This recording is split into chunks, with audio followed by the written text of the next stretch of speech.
हरे कृष्णा, राधे राधे। नमस्कार दोस्तों, आप सभी का दिन शुभ और मंगलमय हो। आप सभी पर भगवान सूर्य नारायण की कृपा सदा सर्वदा बनी रहे।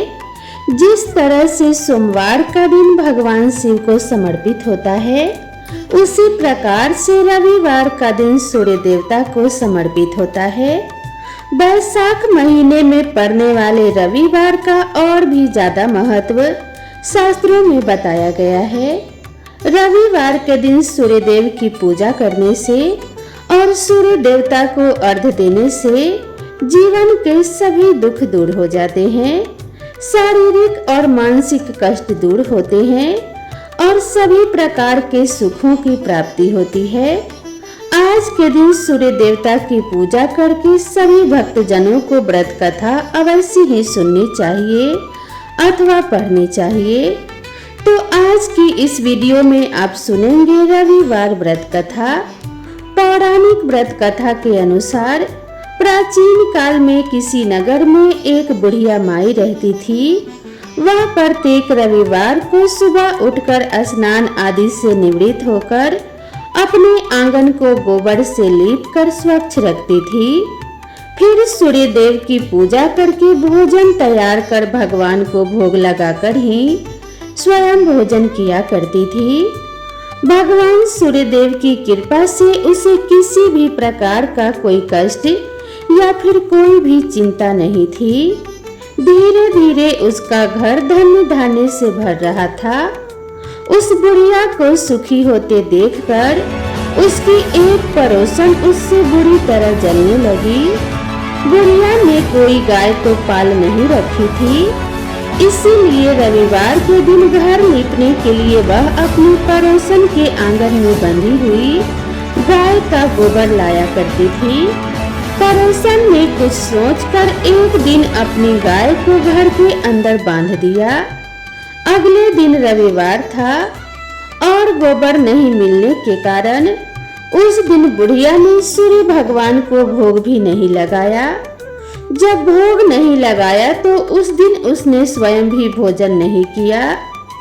इस प्रकार सूर्यास्त होने पर वह बुढ़िया भूखी प्यासी ही सो गई। उसने इस तरह से निराहार व्रत रख लिया। रात में सूर्य भगवान ने उसे स्वप्न में दर्शन दिए और व्रत न करने और उन्हें भोग न लगाने का कारण पूछा। तब बुढ़िया ने बहुत ही विनीत स्वर में पड़ोसन के द्वारा घर के अंदर गाय बांधने और गोबर न मिल पाने की बात कही। सूर्य भगवान ने अपनी भक्त की परेशानी का कारण जानकर उसके सब दुख दूर करते हुए कहा कि हे माता, आज हम आपको एक ऐसी गाय देते हैं जो सभी इच्छाएं पूर्ण करती है, क्योंकि आप हमेशा रविवार को पूरा घर गाय के गोबर से लीपकर फिर भोजन बनाकर मुझे भोग लगाकर ही स्वयं भोजन करती हो। इससे मैं बहुत प्रसन्न हूँ। मेरा व्रत करने और कथा सुनने से निर्धन को धन और बांझन को पुत्र की प्राप्ति होती है। स्वप्न में उस बुढ़िया को ऐसा वरदान देकर भगवान सूर्य अंतर ध्यान हो गए। प्रातः काल सूर्योदय से पहले उस बुढ़िया की आंख खुली तो वह अपने घर के आंगन में सुंदर गाय और उसके बछड़े को देखकर हैरान हो गई। गाय को आंगन में बांधकर उसने जल्दी से उसे चारा लाकर खिलाया। पड़ोसन ने उस बुढ़िया के आंगन में बंधी सुंदर गाय और बछड़े को देखा। तब तो वह उससे और भी अधिक जलने लगी। तभी गाय ने सोने का गोबर कर दिया। गोबर को देखते ही पड़ोसन की आंखें खुली की खुली रह गई। पड़ोसन ने उस बुढ़िया को आसपास न पाकर तुरंत उस सोने के गोबर को उठा लिया और अपने घर ले गई और अपनी गाय का साधारण गोबर वहां रख दिया। सोने के गोबर से पड़ोसन कुछ ही दिनों में धनवान हो गई। वह चुपके चुपके बुढ़िया के घर से गोबर ले आया करती थी और अपनी गाय का साधारण गोबर उसकी जगह पर रख दिया करती थी। बुढ़िया को इस बात की कोई भी खबर नहीं थी। गाय प्रतिदिन सूर्योदय से पहले सोने का गोबर किया करती थी और बुढ़िया के उठने से पहले ही वह चालाक पड़ोसन उस गोबर को उठाकर ले जाती थी। बहुत दिनों तक तो बुढ़िया को सोने के गोबर के बारे में कुछ भी पता नहीं चला। बुढ़िया पहले की तरह हर रविवार को सूर्य भगवान का व्रत करती रही और कथा सुनती रही। लेकिन सूर्य भगवान ने जब पड़ोसन की इस चालाकी को देखा तब एक दिन उन्होंने बड़ी तेज की आंधी चलाई। आंधी का प्रकोप देखकर बुढ़िया ने गाय को घर के भीतर बांध दिया। सुबह उठकर बुढ़िया ने सोने का गोबर पड़ा हुआ देखा तो उसे बड़ा आश्चर्य हुआ। उस दिन के बाद बुढ़िया अपनी गाय को घर के भीतर ही बांधने लगी। सोने के गोबर से वह बुढ़िया कुछ ही दिनों में बहुत धनवान हो गई। उस बुढ़िया के धनवान होने से वह पड़ोसन बुरी तरह जलकर राख हो गई। जब उसे सोने के गोबर पाने का कोई रास्ता नहीं सूझा तब वह राजा के दरबार में पहुंची। राजा को सारी बात बताई। राजा को जब बुढ़िया के पास सोने की गोबर देने वाली गाय के बारे में पता चला तब उसने अपने सैनिक भेजकर बुढ़िया की गाय लाने का आदेश दिया। सैनिक उस बुढ़िया के घर पहुंचे। उस समय बुढ़िया सूर्य भगवान को भोग लगाकर स्वयं भोजन ग्रहण करने ही वाली थी कि राजा के सैनिकों ने गाय को खोला और अपने साथ महल की ओर ले चले। बुढ़िया ने सैनिकों से गाय को न ले जाने की बहुत प्रार्थना की, बहुत रोई, बहुत चिल्लाई, लेकिन राजा के सैनिक नहीं माने। गाय के चले जाने से बुढ़िया को बहुत दुख हुआ। उस दिन मारे दुख के उसने कुछ भी नहीं खाया और सारी रात भगवान सूर्य से गाय को पुनः प्राप्त करने की प्रार्थना करने लगी। दूसरी ओर राजा को गाय को देखकर बहुत खुशी हुई, लेकिन अगले दिन जैसे ही सुबह राजा उठा सारा महल गोबर से भरा हुआ देखकर घबरा गया। उसी रात सूर्य भगवान उसके सपने में आए और बोले कि हे राजन, यह गाय उस बुढ़िया को लौटा देने से ही तुम्हारा भला होगा। रविवार के व्रत से प्रसन्न होकर मैंने ही यह गाय उसे भेंट स्वरूप दी है। सुबह होते ही राजा ने उस बुढ़िया को महल में बुलाकर बहुत से धन के साथ सम्मान सहित गाय को लौटा दिया और बुढ़िया से इस बात के लिए क्षमा भी मांगी। इसके बाद राजा ने पड़ोसन को दंड दिया। इतना करने के बाद राजा के महल से गंदगी दूर हो गई और उसी दिन राज्य में राजा ने घोषणा कराई कि सभी स्त्री पुरुष रविवार का व्रत किया करें। रविवार का व्रत करने से सभी लोगों के घर में धन्य धान्य की वृद्धि होगी और ऐसा ही हुआ। रविवार के व्रत करने से सभी नगरवासियों के घर धन्य धान्य से भर गए। राजा के नगर में चारों ओर खुशहाली छा गई। जिन्हें शारीरिक कष्ट था उनके सभी शारीरिक कष्ट भी दूर हो गए। इस प्रकार समस्त नगर को सूर्य देव की कृपा प्राप्त हो गई। इसीलिए हर रविवार के दिन जो भी भक्त सच्चे मन से सूर्य देवता की पूजा करके उपवास रखता है और इस दिन कथा को पढ़ता या फिर सुनता है या दूसरों को सुनाता है, सूर्य देव की कृपा से उसके सभी कष्ट दूर हो जाते हैं। यदि व्रत न भी रख पाए तो भी सुबह सूर्य देव को अर्घ्य देकर सूर्य देव की पूजा करके इस कथा को अवश्य ही सुनना अथवा पढ़ना चाहिए। सबसे अंत में प्रेम पूर्वक जयकारा बोलना चाहिए। बोलिए सूर्य नारायण भगवान की जय। अब आइए श्रवण करते हैं सूर्य देव की दूसरी कथा, जिसे सुनने मात्र से घर में सुख समृद्धि का वास होता है और सभी मनोकामनाओं की पूर्ति होती है। देवलोक के शिल्पकार विश्वकर्मा की एक पुत्री थी जिनका नाम था संज्ञा। वह दिन भर तपती धूप में खेला करती थी। सूर्य की तेज किरणों का जैसे उन पर कोई असर ही नहीं होता था। संज्ञा जब बड़ी हुई तो एक दिन विश्वकर्मा और उनकी पत्नी ने संज्ञा को बड़े मुग्ध भाव से सूर्य नारायण को निहारते हुए देखा। यह देख विश्वकर्मा बोले, देवी, ऐसा लगता है हमारी बेटी सूर्य पर मोहित हो गई है। देख रही हो कितने मुग्ध भाव से सूर्य की ओर देखे जा रही है। मुझे भी ऐसा ही लगता है स्वामी, विश्वकर्मा की पत्नी ने कहा। सूर्य के सौंदर्य के प्रति संज्ञा का आकर्षण उनकी आयु के साथ बढ़ता ही गया। एक दिन विश्वकर्मा ने संज्ञा को अपने साथ हाथी पर बैठाकर सैर को निकले। अपनी पुत्री को सूर्य की ओर निहारते हुए देखकर उन्होंने पूछा, बेटी, अब तुम छोटी नहीं रही, सोचता हूँ जल्दी ही तुम्हारा विवाह कर दूं। बताओ किस देव को तुम चाहती हो? पिताजी, आकाश में सूर्य से बढ़कर कोई तेजस्वी नहीं है, संज्ञा ने उत्तर दिया। ठीक है, हम सूर्य के साथ ही तुम्हारा विवाह करा देते हैं, विश्वकर्मा बोले और अपने पुत्री को लेकर सूर्य के पास पहुँचे। उन्होंने अपनी पुत्री की इच्छा सूर्य देव को बताई तो उन्होंने उनका प्रस्ताव सहर्ष स्वीकार कर लिया और बोले कि आपकी पुत्री मेरे साथ विवाह करना चाहती है, यह तो मेरे लिए सौभाग्य की बात है, पर इनसे यह तो पूछ लीजिए कि क्या ये मेरा ताप भी सहन कर पाएंगी। विश्वकर्मा संज्ञा को एक ओर ले गए और कहा, सूर्य देव का उत्तर तुमने सुन लिया बेटी, अब बताओ सहन कर लोगी हर ऋतु में उनका ताप? हाँ पिताजी, संज्ञा ने बड़े विश्वास के साथ कहा। कुछ ही दिन के बाद संज्ञा का विवाह सूर्यदेव के साथ हो गया। संज्ञा सूर्यदेव के साथ उनके लोक में चली गई। पति के साथ संज्ञा के दिन सुखपूर्वक बीतने लगे।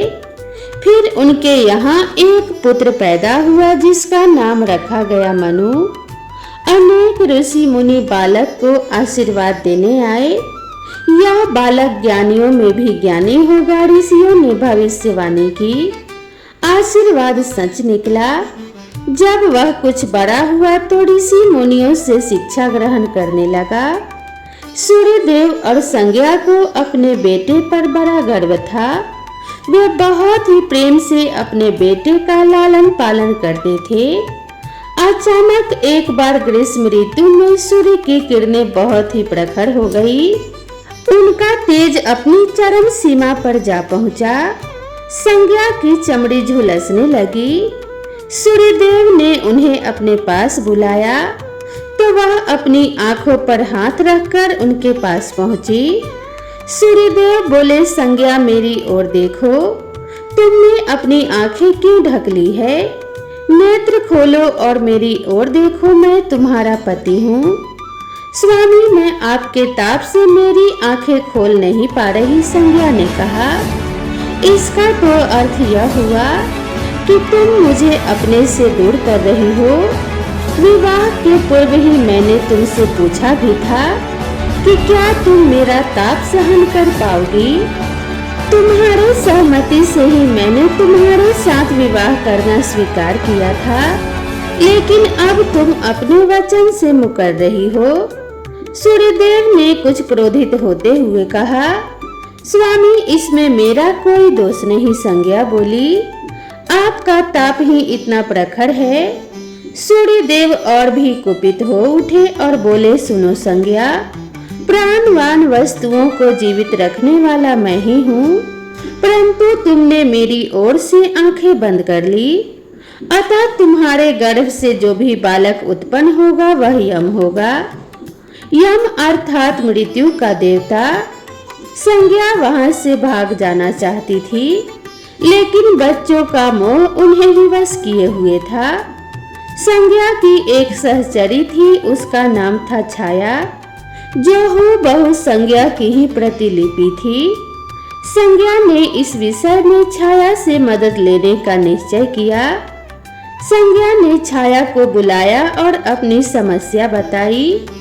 संज्ञा की बातें सुनकर छाया बोली, मुझे क्या करना होगा? संज्ञा ने कहा, तुम संज्ञा बनकर मेरे पति के पास जाओ और उनकी पत्नी और मेरे बच्चों की मां बनकर वहीं रहो। छाया ने कहा, उन्होंने मुझसे पूछताछ की तो मैं क्या कहूंगी? संज्ञा ने कहा, कह देना कि मैं संज्ञा हूँ, परंतु भेद मत खोलना। छाया ने कहा, यह सब तो मैं करूंगी, लेकिन मेरी भी एक शर्त है। सूर्य देव कभी मुझ पर बिगड़े या फिर श्राप देने लगे तो मैं सारा भेद खोल दूंगी। संज्ञा ने कहा कि ठीक है छाया, अब जाओ और मेरे बच्चों को संभालो। तुमने मुझे बहुत ही कठिन काम सौंपा है संज्ञा, फिर भी मैं भरसक प्रयत्न करूंगी, छाया बोली और वहां से चली गई। उसके जाने के बाद संज्ञा सोचने लगी, मैं मायके चली जाती हूँ, माँ और पिताजी मुझे देखकर प्रसन्न होंगे, मैं कुछ दिन वहां रहूंगी, परंतु पिताजी कहेंगे कि विवाहित स्त्री को पति के घर में ही रहना चाहिए। ऐसे ही विचारों में उलझी संज्ञा अपने मायके को चल पड़ी। रास्ते में उसके मस्तिष्क में उलझने टकराने लगी। वह सोचने लगी, पिताजी जब मुझे लौट जाने को कहेंगे तब मैं जंगल में चली जाऊंगी। कुछ समय बाद संज्ञा अपने मायके पहुंची। पिता ने उसका बड़ा सत्कार किया और बोले, आओ बेटी, सब कुशल मंगल तो है? नहीं पिताजी, आपने ठीक ही कहा था, ग्रीष्म ऋतु में सूर्य देव का ताप मैं सहन ना कर सकी। संज्ञा कुछ दिन वहां सुख से रही। एक दिन पिता ने उससे कहा, संज्ञा, तुम्हारे आने से मुझे बड़ा हर्ष हुआ है, परंतु विवाह हो जाने के बाद स्त्री को मायके में अधिक समय तक नहीं रहना चाहिए। अब तुम अपने पति के घर जाओ, फिर कभी हमसे मिलने आना। तुम मुझे बहुत प्यारी हो, किंतु पति का घर ही स्त्री का अपना घर होता है।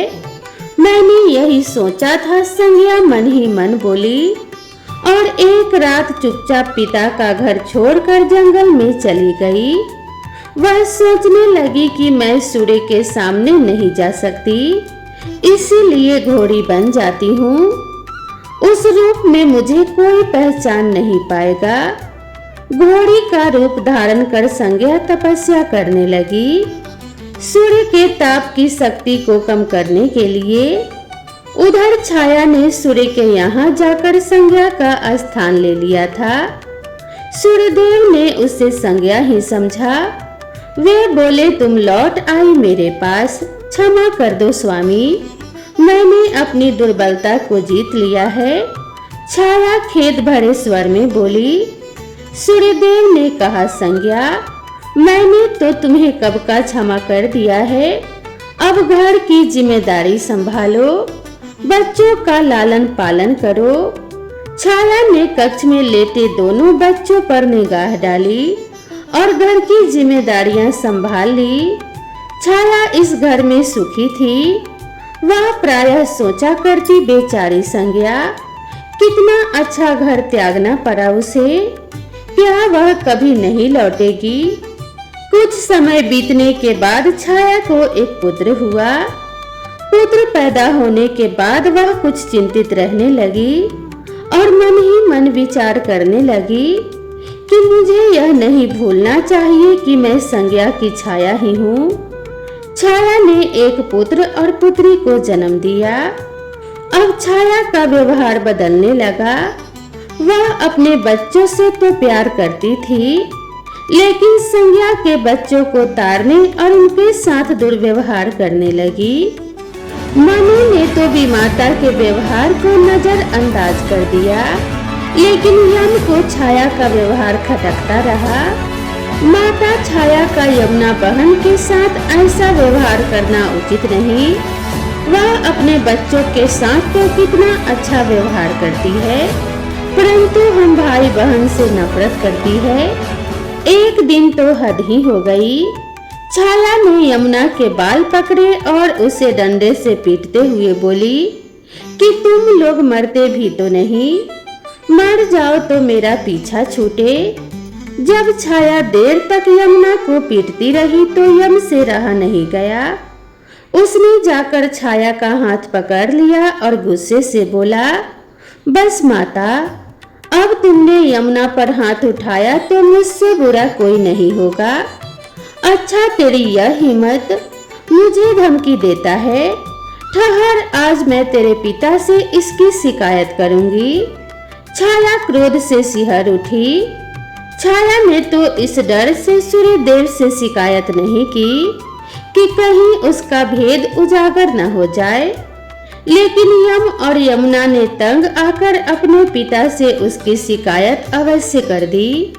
पिताजी, यह स्त्री हमारी माँ नहीं है। यम ने कहा, हाँ पिताजी, पुत्र माता से विमुख हो सकता है, परंतु माता की ममता कभी कम नहीं होती। यमुना भी बोल उठी, मैं देख लूंगा, तुम दोनों जाओ, डरो नहीं, सब कुछ ठीक हो जाएगा। ऐसा कहकर सूर्यदेव ने बच्चों को धैर्य बंधाया, लेकिन बच्चों के जाते ही वे सोच में पड़ गए। बच्चे ठीक कहते हैं, यह अवश्य ही कोई मायाविनी है। सूर्यदेव गुस्से में भरकर छाया के पास पहुंचे और उसके केस पकड़कर झकझोरते हुए बोले, सच बताओ कि तुम कौन हो, अन्यथा मैं तुम्हें कठोर दंड दूंगा। ठहरिए स्वामी, भय से कांपती हुई छाया बोली, मैं संज्ञा की छाया हूँ। वह आपकी देखभाल का भार किसी को सौंपे बिना नहीं जाना चाहती थी, इसीलिए उसने मुझे आपके पास भेज दिया। वह कहाँ गई है? सूर्यदेव ने पूछा। छाया ने कहा, अपने पिता के यहाँ। सूर्यदेव सीधे विश्वकर्मा के पास पहुँचे और उनसे पूछा, संज्ञा कहाँ है? वह तुम्हारे तेज से बचने के लिए यहाँ आई थी, विश्वकर्मा ने बताया। अब वह कहाँ है? मैंने ध्यान करके पता किया है कि उसने घोड़ी का रूप ले लिया है। वह जंगल में घूमती रहती है और तुम्हारे तेज को घटाने के लिए तपस्या कर रही है, विश्वकर्मा ने बताया। तो आप मेरा तेज घटा दीजिए, फिर उसे खोजने के लिए चलते हैं, सूर्यदेव बोले। विश्वकर्मा ने सूर्यदेव के तेज का 8वां भाग छांट दिया, जिससे उनका तेज घट गया। फिर वे संज्ञा को खोजने निकले।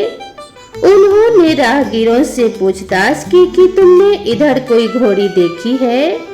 हाँ, एक विलक्षण घोड़ी को हमने नदी के पास विचरण करते देखा है, राहगीरों ने सूर्यदेव और विश्वकर्मा को बताया। उसने विलक्षण क्या बात है? वह घोड़ी मानवी भाषा में बोलती है, देव राहगीरों ने उत्तर दिया। तब तो वह अवश्य ही संज्ञा ही होगी, सूर्यदेव बोले।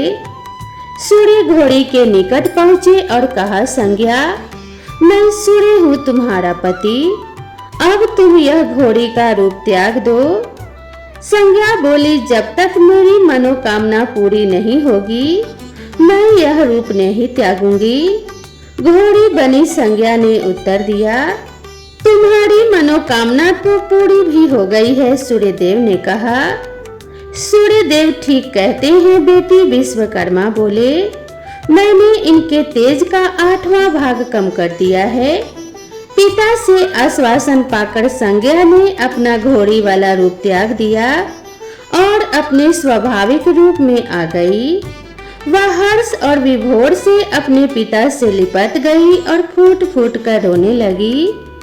फिर संज्ञा ने झुककर सूर्यदेव के पांव छुए और पूछा, स्वामी, हमारे बच्चे तो सकुशल है ना?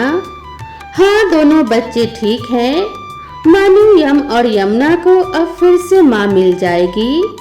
सूर्यदेव ने मुस्कुराकर कहा, मैं अब कभी भी अपना घर त्याग कर नहीं जाऊंगी, संज्ञा बोली। आप छाया को क्षमा कर देना और अपने साथ ही रखना। दोनों का मिलन देखकर विश्वकर्मा ने भी अपना आशीर्वाद प्रदान किया। जाओ और सदा सुख शांति से रहो। सूर्य देव और संज्ञा सूर्य लोक पहुँचे और छाया और बच्चों के साथ आनंद पूर्वक रहने लगे। तो बोलिए सूर्य नारायण भगवान की जय। तो दोस्तों, ये वीडियो आप सभी को कैसी लगी कृपया कमेंट करके ज़रूर बताएं। वीडियो पसंद आई हो तो इसे एक लाइक ज़रूर करें और चैनल पर पहली बार आए हो तो चैनल को सब्सक्राइब करना ना भूलें। और इसी तरह की नई नई कथाओं और नई नई कहानियों के लिए मेरे चैनल से जुड़े रहें। भगवान सूर्य नारायण की कृपा आप सभी भक्तों पर सदा सर्वदा बनी रहे। आप सभी के कार्य हमेशा सफल हो और आप सभी का सदा मंगल हो। इसी मंगल कामना के साथ आप सभी से विदा लेते हैं। मिलते हैं इसी तरह की नई कथा और नई कहानी के साथ। तब तक के लिए राधे राधे।